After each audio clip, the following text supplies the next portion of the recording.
말씀을 가지고 끝나지 않은 사도행전의 역사, 그런 주제로 말씀을 전하겠습니다. 무슨 역사라고요?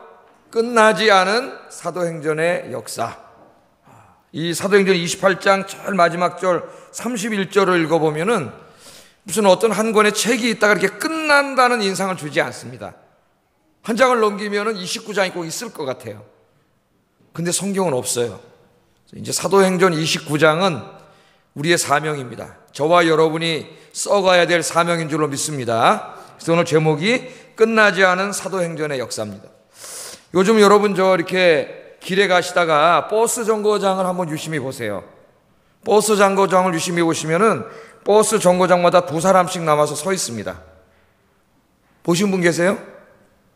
유심히 안 보시는구만요. 이제 내일부터 한번 유심히 보세요.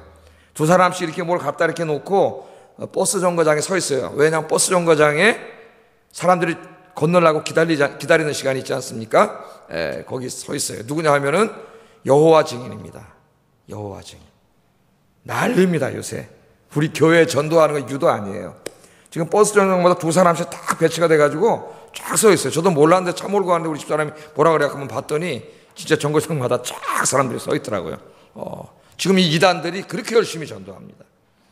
요즘 그 CBS에서 신천지에 대해서 이렇게 계속 보도를 하고 있죠. 신천지에 속아서 넘어갔던 사람들 이야기를 이제 보도하고 있는데, 그 신천지에 넘어간 사람들을 이렇게 우리가 보면서 굉장히 우리가 그 하나님 앞에 죄송한 마음을 갖습니다. 왜냐하면은 우리 잘못이에요. 우리 잘못. 신천지를 믿는 사람들이 얼마나 열심히 전도합니까, 여러분? 누구까지 전도하려고 그런다고요? 저까지 전도하러 왔습니다. 제 방에서 문을 두들겼어요. 교회 목사를 전도하겠다고, 신천지를 만들려고. 두 여자가 찾아와가지고 뭘 이렇게 놓고 가고 이걸 갖다 줬더니 안 가져가려고 그러면 이렇게 한번 제가 얘기한 적이 있을 거예요. 그 정도로 열심히 그 사람들이 전도를 해요. 그래서 많은 사람들이 넘어와 왔어요. 우리는 그냥 그걸 보면서 안타깝다, 왜 그랬을까, 그렇게만 생각하면 안 됩니다. 내가 더 열심히 전도했으면 어떻게 됐을까요, 여러분?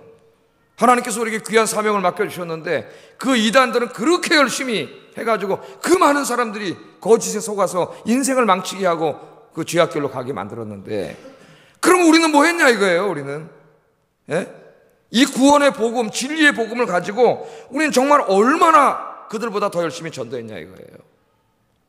우리 죄악이에요. 우리 죄악. 우리가 게으르고 나태하고 믿음이 없고 사명감을 다 잃어버리고 그냥 나 하나 먹고 사는 일에 그냥 빠져가지고 살기 때문에 이단들이 판을 치는 겁니다. 이단들이. 그러니까 이것은 전부 다 교회의 잘못이에요. 목사의 잘못이고 교회 다니는 사람의 잘못입니다.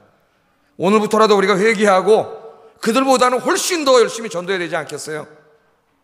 이단에 막 넘어가는데 그 이단 가지고도 그렇게 나와서 전도하는데, 이 생명의 복음을 가지고 이거 생명을 살리는 복음인데 더 열심히 해야 되지 않겠습니까? 얼마나 많은 사람들이 이단에 속아 넘어가고 있어요. 그들이 그 열심히 전도해가지고. 그래서 오늘 우리 금요기도 나오신 여러분들, 이 말씀을 우리 이제 책임감을 가져야 됩니다.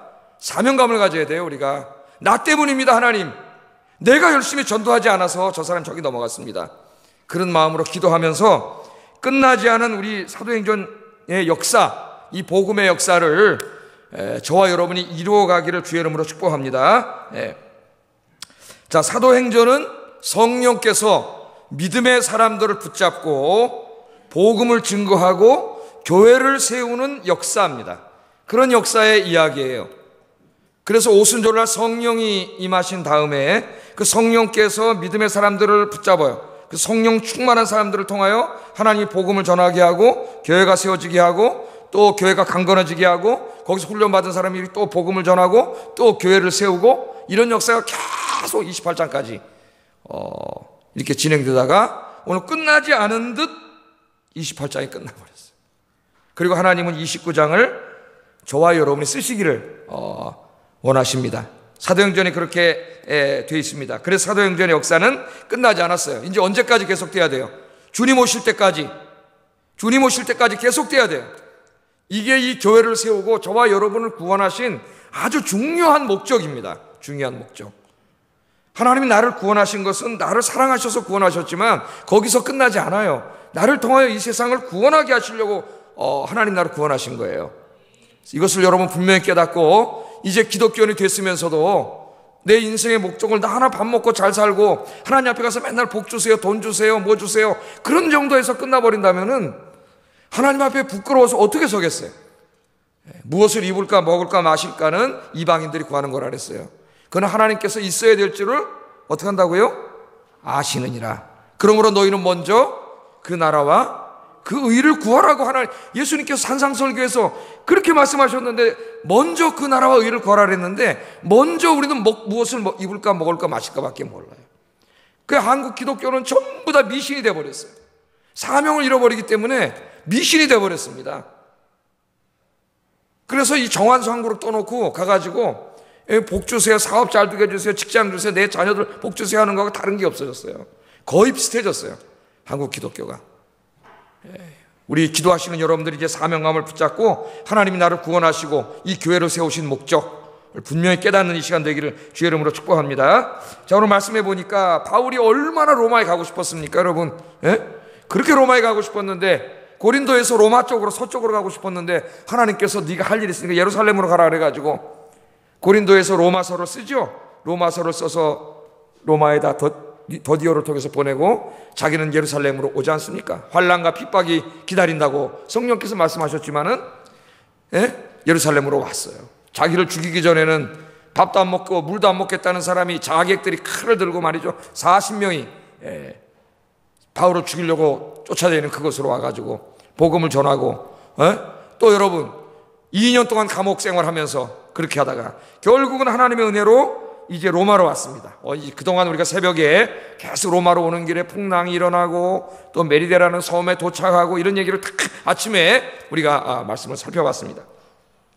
자, 이 로마가 어디입니까? 당시 이 전 세계 유럽이 하나의 나라라 했죠. 하나의 나라, 로마라고 하는 하나의 나라예요. 지중해는 로마 제국의 내해라 그랬어요. 내해. 로마 제국 안에 있는 나라예요. 왜냐하면 유럽과 아시아 이쪽 끝과 아프리카, 북아프리카가 다 로마이기 때문에 거기에 중심지입니다. 거기에 가면 누가 앉아 있어요? 자기를 스스로 신의 아들이라고 하고 자기를 주라고 하고 자기가 구원자라고 하는, 자기에게 충성을 다하는 자에게 내가 복을 주겠다고 하는 교만한 자가 앉아 있습니다. 그가 바로 누구냐면 로마 황제예요. 로마 황제. 이제 사도 바울이 이 심장부에 왔어요. 로마 황제가 주가 아니라 예수 그리스도가 당신의 주입니다. 예수 믿어야 구원받습니다. 참된 구세주요 주님은 황제가 아니라 예수님입니다. 이 복음 전하다 죽으려고 사도 바울이 이곳으로 왔습니다. 자, 이제 싸움이 시작됐어요. 로마 감옥에 갇혀있는 한 사람의 죄수와 세계를 호령하는 로마 황제와의 싸움이 벌어졌습니다. 하나는 전 세계를 지배하는 제국이고 거기에 이제 영적으로 싸우러 온 사람 한 사람, 로마의 죄수예요. 죄수 한 사람과 영적인 싸움이 로마에서 벌어졌습니다. 누가 이길까요, 여러분? 한 번도 진 적이 없는 엄청난 로마 군단을 가지고 있는 로마와 저 죄수 한 사람 바울과 영적인 싸움이 벌어졌는데 누가 이길 것 같아요? 로마가 이길 것 같죠? 사도 바울 한 사람을 통해서 로마가 복음화되고 그 300년 이후에는 콘스탄틴 황제가 로마를 기독교를 공인하고 기독교 국가가 로마가 됩니다. 그 이후에 기독교 국가가 돼요. 그리고 어마어마한 거예요. 믿음의 사람, 성령 충만한 한 사람은 로마 제국도 무너뜨립니다. 할렐루야. 한 사람이 이미 엄청난 거예요, 여러분. 여러분이 이 아영교회의 성령의 사람이 되시기를 주의 이름으로 축복합니다. 로마도 무너뜨렸는데 이까지 마포구 소대문과 하나를 못 무너뜨리겠어요? 여러분들이 성령 충만하고 믿음에 서면 그 역사는 어마어마한 거예요. 어마어마한 거예요. 자, 오늘 이 보세요. 바울이 이제 이 로마에 왔습니다. 죄수잖아요. 당연히 어디 들어가야 돼요? 감옥에 들어가야 되잖아요. 감옥에 갇히면 죄수들 몇 사람과 간수들에게는 복음을 전할 수 있겠지만은 그 로마 전역에 흩어져 있는 사람들에게 어떻게 복음을 전할 것이며 또 그 어린 교회인 로마 교회를 어떻게 돌볼 수가 있겠어요? 근데 하여튼 죄수의 신분으로 지금 로마에 왔습니다. 그런데 오늘 말씀해 보면 웬일인지 로마가 바울을 감옥에다가 쳐놓지 않고요, 가택연금 비슷하게 시켜놓고 엄청난 자유를 줬어요. 오고 가는 사람 마음대로 방문할 수 있게 해줬고 다 만날 수 있게 해줬습니다. 참 희한한 일이 벌어졌어요. 우리 16절 한번 읽어보고 16절 시작.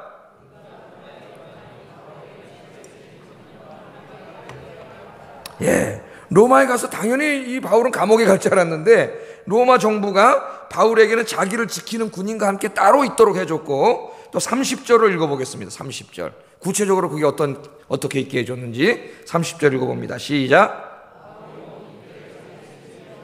자기에게 오는 사람을 다 영접하고, 또 그 밑에 구절 계속 읽어보면은 아침부터 밤까지 하나님 나라의 복음을 전하고 가르치고, 이걸 자유롭게 할 수 있게 해줬다는 거예요. 자유롭게. 놀랍지 않습니까, 여러분? 감옥에다 보내야 될 죄수를 왜 이렇게 대접을 하고 있는가? 이제 우리가 보는 사본이 아니라 이 사도행전에 여러 가지 사본이 있는데, 왜냐하면 옛날에 이제 그 원본이 있었겠죠. 누가가 쓴 원본, 예? 그 오리지널 텍스트가 있었을 텐데 그거는 존재하지 않아요. 옛날에는 인쇄술이 발달하지 않았기 때문에 이거를 전부 필사를 했습니다. 사본이 없어질 걸 대비해서 쓰기. 그러니까 다 쓰는 거예요, 필사가들이. 지금 같으면서 이렇게 좋은 볼펜으로 쓰는 게 아니에요. 예? 양피지나 파피루스 같은 데다가 쓰는 거죠. 그러니까 이걸 쓰다가 보면은 조금씩 이제 인간의 실수가 나타나요. 중요한 내용이 바뀌는 게 아니고 뭐 조금씩 이렇게 이제 내용이 바뀌거나 누가 또 이렇게 첨가하거나 이런 것이 발생합니다. 사본이 굉장히 많아요. 한 5천 가지 정도 이렇게 사본이 되는데, 이제 사본학을 연구하는 사람들이 있습니다. 그래서 이 사본학을 연구하는 사람들이 이걸 연구해가지고 어느 사본에 있는 말씀이 원본에 가장 가까운가를 연구하는 사람들이에요. 그러니까 우리나라에는 그거 공부하는 사람은 없습니다. 세계인 학자들이 연구해가지고 오늘 이제 성경이 나온 거예요. 그래서 우리말 이제 아마 우리말 개역 옛날에 번역할 때 그 저본으로 삼았던 헬라어 성경이 아마 네스랄란트 25판이 아닌가, 지금 기억이 가물가물한데 지금 27판까지 나왔습니다. 그러니까 계속 원문 수정을 한 거예요.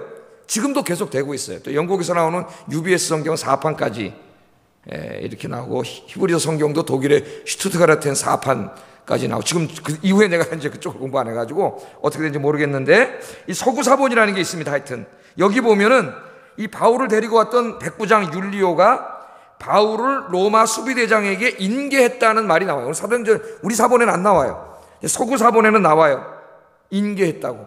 그럼 여러분, 우리 새벽에 공부했지 않습니까? 율리오가 저기서부터 이제 바울을 인도해가지고 이 로마까지 데려온 사람이잖아요. 근데 오는 중에 풍랑이 일어나고, 풍랑 가운데 바울이 안심하라, 하나님께서 너희를 한 사람도 죽이지 않을 거다. 이래서 그 영적인 지도력을 형성하고, 멜리데에 가서 독사에 물렸는데도 안 죽고, 이질 걸린 추장 아버지도 고쳐주고, 막 이런 걸 통해서 율리오라고 하는 백부장이 이 바울은 한 사람의 죄수가 아니라 굉장한 지식인이요, 영적인 사람, 신과 같은 사람임을 이게 알게 됐거든, 율리오가. 그래서 제가 다 풍랑이 일어나고 그렇겠다고 설교를 했지 않습니까? 그러니까 수비대장에게 인계해 주면서 인수인계할 때 어떻게 돼요? 이 사람에 대해서 이야기를 해주잖아요. 이런 얘기를 다 해줬을 거란 말이에요. 해줬을 거야. 그러니까 이 로마의 이제 이 수비대장이 바울을 인계받을 때 단지 한 사람의 죄수가 아니라 굉장히 비범한 인물로 그렇게 인정을 한 거죠. 그렇게 하시려고 하나님이 풍랑이 일어나게 하신 거예요. 14일 동안. 네. 그런 내용이 있고요. 또 이 서구 사본에 보면은 바울이 로마 수비대장에게 내가 여기 수비대 바깥에 나가가지고 세를 얻어서 살 수 있도록 해달라고 부탁하는 내용이 있어요. 우리 사본에 빠져서 성경이 안 나오는데 이 서구 사본으로 번역한 성경에는 나와 있습니다. 수비대장에게. 그럼 수비대장이 바울의 부탁을 들어줄 수도 있고 안 들어줄 수도 있어요. 근데 율리오에게 다 들었단 말이에요. 그래서 웬일인지 불가능한 일이에요. 죄수를 누가 저 바깥에 나가서 살게 하겠어요. 근데 수비대장이 이걸 허락을 해줘요. 허락을 해줘. 그래서 우리말 성경에는 그런 게 생략되어 있지만 결국 바울이 어떻게 했어요? 우리말 성경에 보면 바깥에 나가서 세를 얻어가지고 자유롭게 살면서 오가는 사람 다 만날 수 있고, 아침부터 저녁까지 전도하고 설교하고 성경 공부시키고 이런 기회를 다 갖도록 그렇게 했다는 거예요. 그리고 여기서 성경 말씀 가르치면서 바울이 4권의 성경을 씁니다. 뭐뭐 썼을까요? 옥중서신 4개 말해보세요. 옥중서신, 에베소, 빌립보, 또 뭐 있어요? 골로새, 그 다음에 빌레몬서는 요새 최근에는 에베소에서 썼다고 하는 주장이 또 나오고 있습니다. 그게 에베소에서 썼다면 3권을 썼고, 하여튼 우리가 기존에 아는 지식으로는 4권의 성경을, 여기서 성경을 집필할 수 있었어요.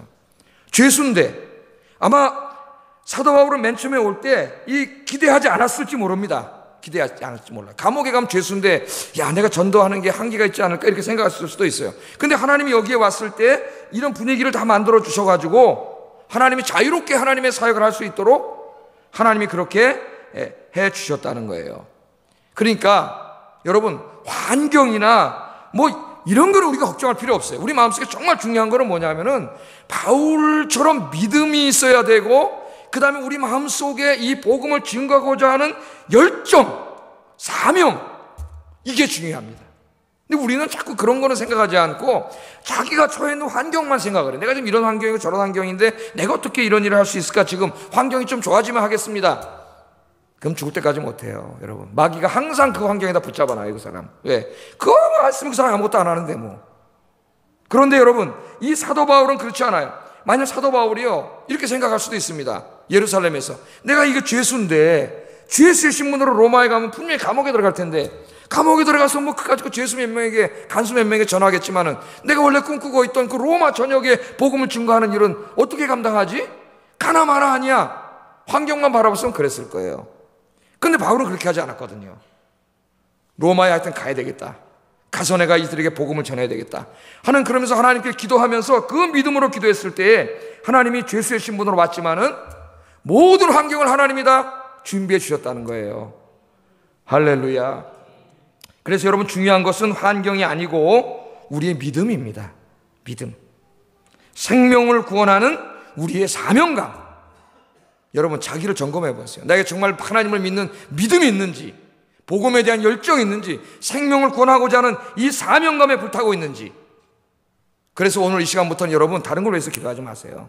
자기의 믿음과 열정과 사명감의 회복을 위해서 기도하시는 여러분 되기를 주의 이름으로 축복합니다. 이게 무너졌기 때문에 다 무너진 거지 환경이 아니에요. 그 착각이에요. 우리 내 믿음과 열정과 사명감이 없어졌기 때문에 문제예요.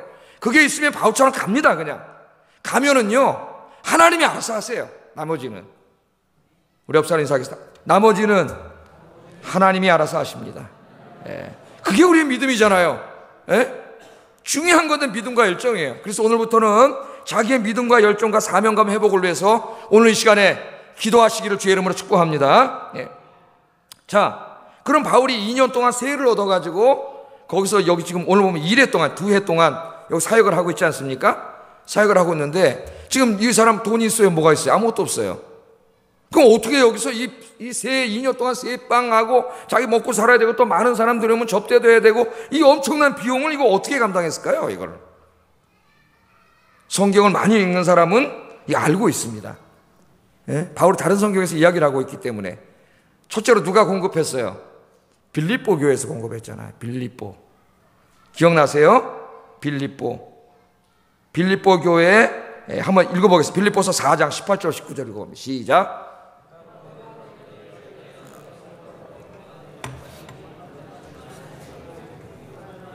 하나님을 기쁘시게 한 것이라. 나의 하나님이 그리스도 예수 안에서 영광 가운데 그 풍성한 대로 너의 모든 쓸 것을 채우시리라. 아멘. 빌립보서 어디서 썼다고요? 로마 감옥에 연금된 상태에서 쓴 거거든요. 여기서 써서 보낸 거예요. 그런데 여기서 지금 뭐라 그랬어요? 에바브로 디도 편에 너희가 준 것을, 나에게 준 것을 내가 받았다. 에바브로 디도를 통해서 빌립보 교회 선금을 걷어가지고 바울 선생님이 로마에서 지금 연금 상태에 있는데 이렇게 주의 일을 하고 있다고 하니까 그 소리를 듣고 빌립보 교회인들이 어떻게 됐어요? 헌금을 모아서 보내준 거죠. 누가? 에바브로 디도에게 줘서 갖다 드리라. 이 빌립보서에 나옵니다. 빌립보서 2장도 한번 읽어보세요. 2장에 이 내용이 자세히 나와요. 그러면 성경을 많이 읽어야 돼. 자, 그러면서 뭐라 그래요? 내가 풍족하니 이는 받으실 만한 향기로운 제물이요 하나님을 기쁘시게 한 것이라고 이야기합니다. 바울에게 주었는데 이게 향기로운 제물이고 이게 하나님을 기쁘시게 했다고 이야기해요. 그러면서 뭐라 그래요? 나의 하나님이 그리스도 예수 안에서 영광 가운데 그 풍성한 대로 너희 모든 쓸 것을 채우시리라. 아멘. 너희가 나를 위해서 이렇게 헌금을 많이 보내왔는데 하나님이 이건 기쁘시게 받으셨을 뿐만 아니라 이 보내왔으니까 어려울 거 아니에요. 빌립보 교회는 굉장히 가난한 교회거든. 가난한 사람들이에요. 그래서 어떻게 했어요? 하나님이 너희가 가난한 가운데도 연보를 했기 때문에 이것을 분명히 채워주실 것이다. 할렐루야. 주님을 위해서 쓰면 주님이 채워주십니다. 여러분, 빌립보 교회가 얼마나 가난한 교회였는지는 고린도후서 8장 1절 4절에 나와요. 같이 한번 읽어보겠습니다. 여기도 시작.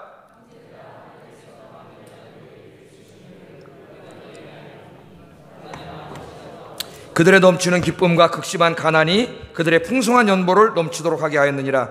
내가 증언하노니 그들이 힘대로 할 뿐 아니라 힘에 지나도록 자원하여 이 은혜와 성도 섬기는 일에 참여함에 대해 우리에게 간절히 구하니.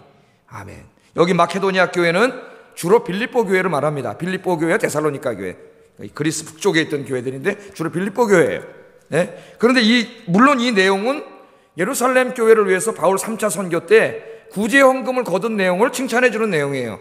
그러나 이 내용을 통해서 바로 이 당시, 바로 그때가 그때니까 얼마 차이가 안 나니까 이들의 처해 있는 형편을 알 수 있습니다. 어떤 환경 가운데 있어요? 환란에 많은 시련을 겪고 있습니다. 환란에 많은 시련. 그런데 또 극심한 가난이 있어요. 극심한 가난. 그러니까 예수 믿는 것 때문에 환란과 핍박이 있어요. 그런데 또 경제적으로 너무 어려워. 교인들이 극심한 가난. 그냥 가난한 사람도 아니에요. 극심하게 가난한 사람인데, 그런데 거기에 논리적으로 맞지 않는 말이 나와요. 넘치는 기쁨과 이 극심한 가난이 있었는데 거기에 연보가 풍성했다 그래요. 이게 잘 맞지 않잖아요, 여러분. 너무나 가난한데 어떻게 연보가 풍성하게 나와요? 근데 너무나 가난했다고 이야기하면서 그러나 연보를 풍성하게 했는데 힘에 지나도록 했다 그래요. 힘에 지나도록. 그래서 예루살렘 교회, 자기네들도 가난한 사람들이 예루살렘 교회 가난한 성도들을 도와줬어요. 근데 그것뿐만 아니라 이렇게 가난한 가운데 구제헌금도 했고 또 로마 감옥에 있는 바울을 위해서 또 헌금을 걷어가지고 또 보내준 거예요. 또 보내준 거예요. 할렐루야. 그러니까 바울이 이걸 봤지만 마음이 참 그랬을 겁니다. 아니까. 제가 목회를 해보지만은 무슨 돈이 많다고 헌금하는 게 아니에요. 믿음이 있는 사람이 하는데 믿음이 있어 헌금할 때 보면은 너무 힘들게 돈을 버는 분들이에요. 여기도 그런 분들이 있어요. 너무 힘들게 돈을 벌어요. 제가 볼 때도. 근데 그분이 만식매예요. 어떨 때는 깜짝깜짝 놀 때 자기 쓸 거 하나도 안 내는 거 다 내는 것 같아요. 예?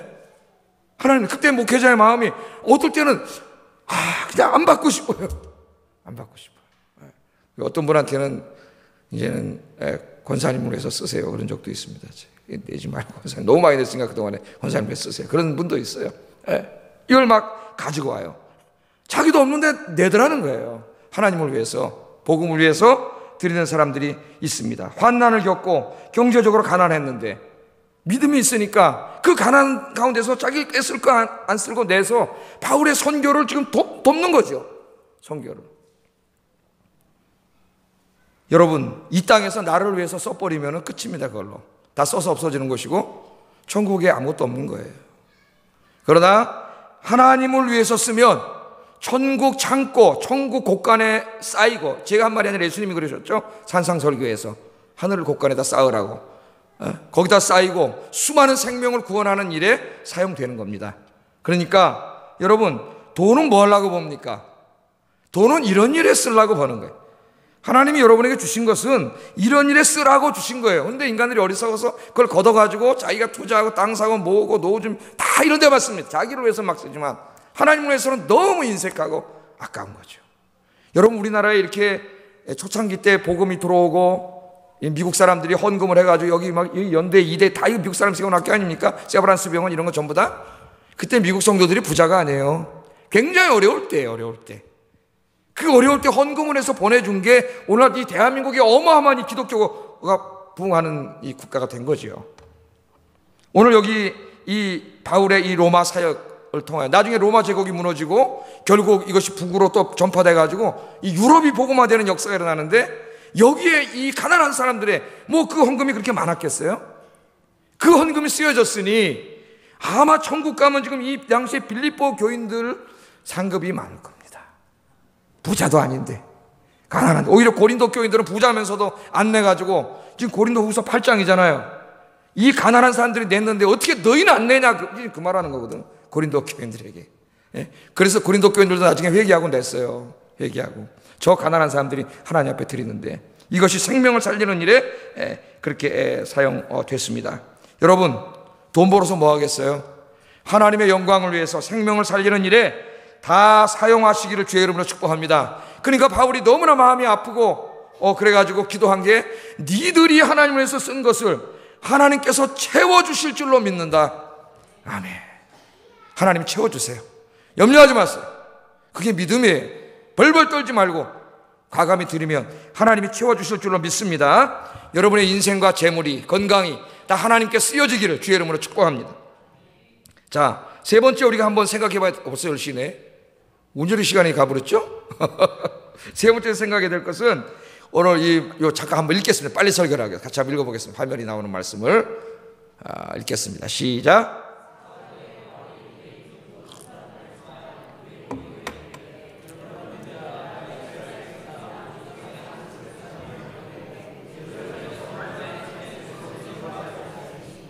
아멘. 그 다음에 19절 20절 읽겠습니다. 시작.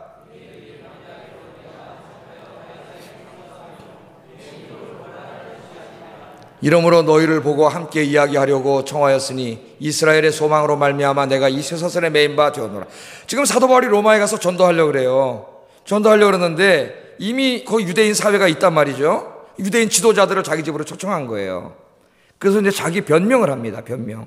그냥 사도 바울이 지금 여기서 전도하는데 제일 지금 하나의 원죄가 있어요. 원죄는 아닌데 오해될 만한 일이 있어요. 그게 뭐냐면은 유대인으로서 산헤드린 공회의 재판을 거부했다는 겁니다. 자기 민족 지도자들의 재판을 거부하고 로마 황제에게 내가 재판을 받겠다고 온 거예요. 그러니까 로마에 있는 유대 지도자들이 볼 때 이놈은 매국노야. 우리 민족을 다스리고 있는 집이 통치하고는 이 못된 놈들에게 지금 살겠다고 호소했다고 오해할 수가 있어요. 그럼 전도를 못하는 거죠. 그죠 여러분? 그 전도 못하잖아요. 그 매국노인데 누가 그 말씀 듣겠어요? 그래서 사도 바울이 와가지고 유대 지도자들을 초청해가지고 내가 사실은 가이사에게 이렇게 재판을 청한 게 나 하나 살자고 그런 것도 아니고 내가 민족을 배반한 것도 아니고 또 내가 조상의 율법을 어긴 것도 아니고 성전을 더럽힌 것도 나는 없다. 다만 유대인들이 이렇게 해서 내가 이걸 받아주지 않기 때문에 내가 이렇게 여러분 만나서 이 복음을 전하고 이걸 풀기 위해서 여기 왔다. 오해를 푸는 이야기를 합니다. 이거 왜 이런 이야기를, 왜 이런 과정을 거칠까요? 사도 바울이 복음 전하기 위해서 그런 거예요. 그러니까 여기 우리가 하나 깨닫는 게 우리가 이 땅에 살아가면서 가까운 사람들 또 이제 앞으로 만나서 복음을 전할 사람들을 만날 때 우리가 이렇게 서로 오해되는 일이 있어서는 안 됩니다. 그죠? 관계가 깨지면 전도할 수 없어요. 관계가. 그게 이제 내 잘못으로 그럴 수도 있고 오해로 그럴 수도 있습니다. 그래서 우리가 여기서 하나 중요하게 배워야 될 것은 우리가 내 주변에 많은 사람들을 주님께로 인도하기 위해서는 그들과 좋은 관계를 유지해야 돼요. 좋은 관계. 인간적으로 그들이 저건 매국노다. 저 나쁜 놈이야. 저 도둑놈이야. 거짓말 많이 하고. 그럼 누가 그 사람 전도하는 말씀을 듣겠어요? 그래서 여기서 우리가 하나 배우는 게 중요한 것이 뭐냐면은 관계가 굉장히 중요합니다. 특별히 안 믿는 사람들하고. 안 믿는 사람들에게 비친 여러분의 모습은 어떻습니까? 세상에 나가서 여러분들이 정직하게 진실하게 사랑으로 그들을 대해서 여러분 주변에 많은 사람들을 주님께로 인도해 올 수 있기를 주의 이름으로 축복합니다. 예. 이제 마지막으로 하나 살펴보고 기도하겠습니다. 이렇게 이제 바울이 다 해놓고 하나님께서 이미 자유를 주셨잖아요. 2년 동안 자유다. 그리고 논 게 아니라 오늘 말씀해 보니까 23절 한번 읽어보겠습니다. 시작. 모세 율법과 선지자의 말을 가지고 예수에 대하여 권하더라. 아멘. 또 31절 읽어봅니다. 시작. 하나님의 나라를 전파하여 주 예수 그리스도에 관한 모든 것을 담대하게 거침없이 가르치더라. 아멘. 그 자유가 생겼습니다. 비록 군인들이 바깥에 지켜있고 우리 뭐 옛날에 봤죠? 야당 지도자들 집에다가 지켜놓고 바깥에 경찰들이 지키는 것처럼. 그러나 그때는 많이 통제를 했지만 이 사람 아무나 다 만날 수 있게 해주셨어요. 너무 자유가 있습니다. 이거 시간 놀자, 취미생활하자, 그런 게 아니에요. 아침부터 저녁까지 하나님이 주신 기회에 이 가택연금 상태가 언제 끝나고 감옥으로 갈지도 몰라. 그러니까 이 시간이 너무 소중한 거예요. 사도 바울에게. 여러분의 인생이 죽는 날이 있다는 게 참 감사한 거예요. 언제 죽을지 모르기 때문에 하루하루가 소중해요. 우리에게 낭비할 시간이 없습니다. 부르시면 가야 돼요. 부르시면 가야 돼요. 네? 그래서 그 시간을 하루 종일 복음을 전하고 주의 일을 열심히 감당하는 모습을 우리가 보는 거예요. 저희 아버님은 연세가 많이 드시고 몸이 또 아프시고 이러니까 어저께 대화를 나누는데 그런 말씀을 하세요. 이제 쭉 얘기를 하시다 그래요. 죽는다는 걸 생각해 보는데, 그렇잖아. 85세면 이제 뭐 수명이 다 가는 나이니까 죽는다는 걸 생각하는데 인간으로서 뭐 하나도 안 두렵다 그런 건 거짓말이고 약간 그런 마음도 있지만 두렵지는 않으시다 그래요. 죽는 게 두렵지는 않으시다. 그런데 내가 과연 지금 죽으면 오늘 죽으면 천국에 갈 수 있을까? 이게 자신이 없으시다는 거예요. 이게 확실히 이제 막상 진짜 죽을지도 모른다는 생각을 하시고 보니까 그 자신이 없대요. 왜? 내가 죄를 많이 졌다 그래요. 죄를 많이 졌는데 젊어서부터 이렇게 회사 다니면서 격리를 했는데 그때 예수 안 믿을 때니까 격리하다 보면 옛날에 다 뭐 이중장부 쓰고 이걸 월급 받고 해달라는 대로 해줘야 되니까 뭐 이런 뭐 다 얘기를 쭉 하면서 그래서 이제는 지금 계속 회개 기도를 하신다네요. 회개 기도를.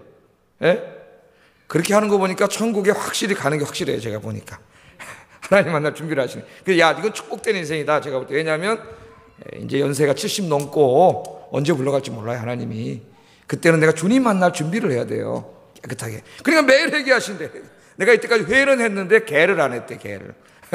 회개를 해야 돼. 매일 밤 회개 기도. 회개 기도. 천국에 가시려고. 여러분, 우리 언젠가는 하나님 앞에 가야 됩니다. 가야 돼요. 언제 갈지 몰라요. 근데 주님 앞에서 과연 설 수 있겠는가? 하나님 나라에 갈까요? 주님 앞에 섰을 때 정말 너 뭐 하다 왔냐? 내가 준 돈, 시간, 건강 이거 뭐 어디다 쓰다 왔냐? 그럼 뭐라고 얘기할까요?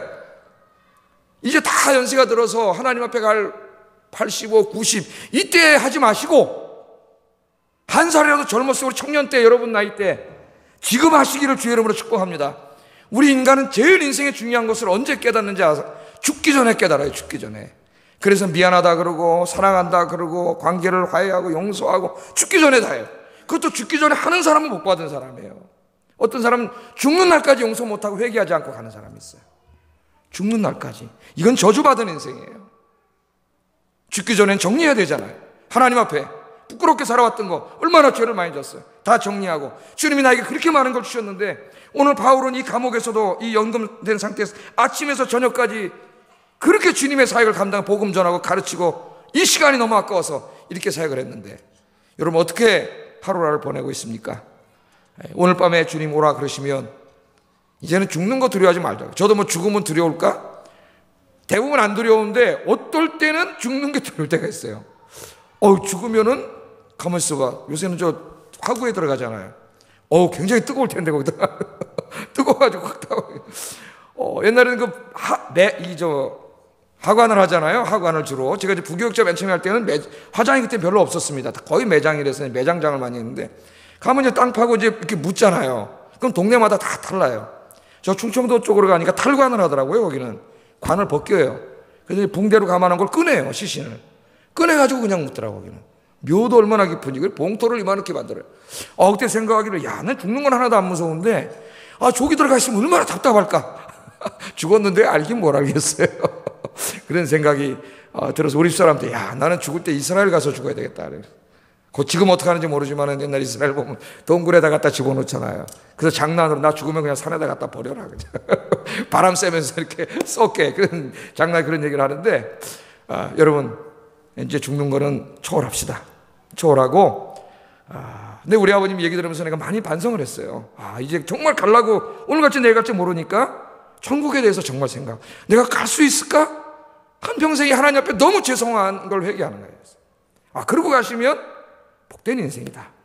여러분 한 살이라도 젊었을 때 여러분 내 인생을 되돌아보면서 오늘 바울처럼 이제 끝나지 않은 사도행전의 역사, 이 복음의 역사, 하나님 주님 부르실 때까지 내가 쓰겠습니다. 내가 쓰겠습니다. 사도행전 29장의 주인공은 제가 하겠습니다.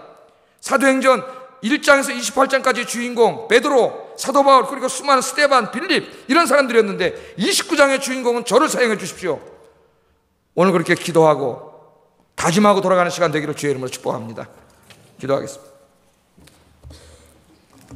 말씀을 생각하면서 기도하겠습니다. 사도행전 29장의 역사는 끝나지 않았습니다. 성령께서는 그 당시에 바울과 베드로와 스데반과 빌립을 붙잡고 위대한 일을 하신 그 성령님께서 오늘 이 시간에 여러분을 붙잡으시고 일하시기를 원하십니다. 여러분에게 건강도 주시고 시간도 주시고 재능도 주시고 물질도 주셨습니다. 여기 있는 분들 초대교회 성도들보다 다 100배 이상 환경이 좋습니다. 하나님 나를 사용해 주십시오. 주님 앞에 설 때 부끄러움이 없는 인생으로 서도록. 사도 바울은 연금된 상태에서도 아침 저녁으로 주의 일 감당했는데 내가 29장에 사도행전 29장에 성령님께 이끌리는 주인공이 되게 해 주시옵소서. 기도하겠습니다. 사랑하신 아버지 하나님 감사합니다.